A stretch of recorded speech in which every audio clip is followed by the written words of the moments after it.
Nearly 3/4 of all Americans believe in the concept of soulmates, and the number among people under 30 is growing. But according to relationship expert and international speaker Dain Heer, the idea of a perfect match is a fantasy, and it is ruining your chance to experience real love and happiness.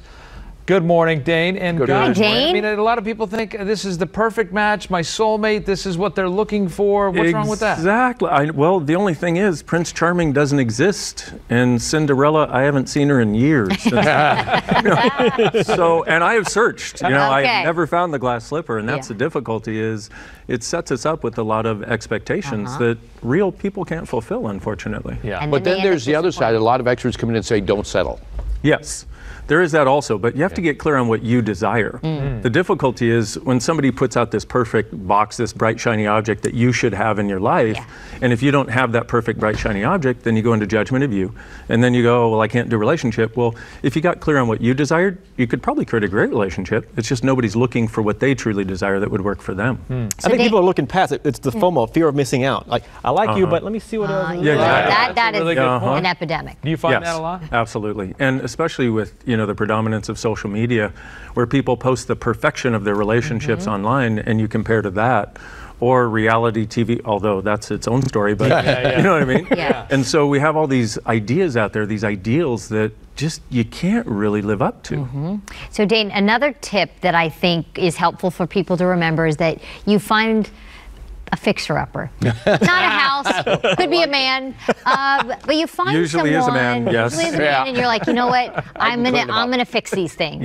That's a bad idea, huh? Well, it really is, because you're going into the relationship already judging your partner, and judgment is really the biggest killer of relationship there is. You do this wrong, you're wrong this way, and the fixer-upper, you may eventually change them, but what happens within a few weeks is somebody else comes along and goes, wow, I like this one, and they take them away, because what happens is you've been judging them, making them wrong, they feel wrong, and you're like, how could you leave? And they go, well, you've been judging me ever since we've been together. How could I not leave? But how is that different from the first thing you said, which is no one's perfect? Yes. And there are some things that maybe as a couple you can work on. How is that different from I'm going to change that about you? Well, recognizing, we all have flaws. The difficulty is we keep looking for people to be perfect. We live in a reality where people keep trying to pretend that they're perfect even when they're not, rather than going, hey, you know what? Here I am, warts and all. I got some cool stuff, I got some crappy stuff. Let's work through this together to eliminate as much of the junk as we can and bring out the greatness that we both are together. The whole idea of a soulmate always felt like a lot of pressure to put on another person. Absolutely. Like, you're my soulmate. I've been waiting. We're like going through space. You're my soulmate. Is that something we really shouldn't say? Actually, I know I'm going to go out on a limb here, but absolutely. We should not be looking for our soulmate, because relationships require work. Even people who have great relationships, in fact, the people who have the best relationships put the most energy into them.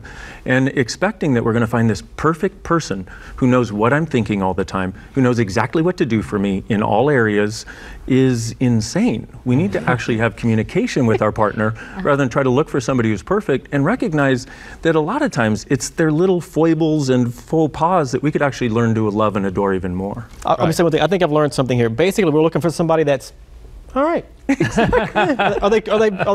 Yes. Okay. Right. Are they all right? It could be worse. Could be worse. It could be worse.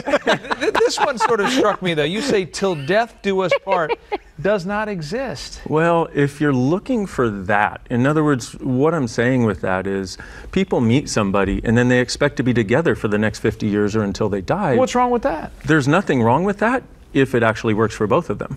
Right. The difficulty is we look at that and go, you're the one. You know what I mean? And we all know that that doesn't work very well.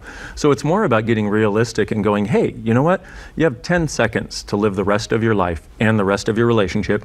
What are you choosing right now today?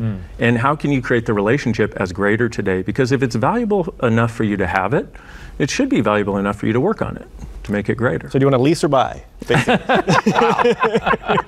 a nice way to put it. Jojo. All right, perfect. And it could be worse. For more information on Dain, please log on to his website or KTLA.com. Dain, thanks. Thank you very much. Thank you, guys. All right, we'll be right back. My wife's going to love that.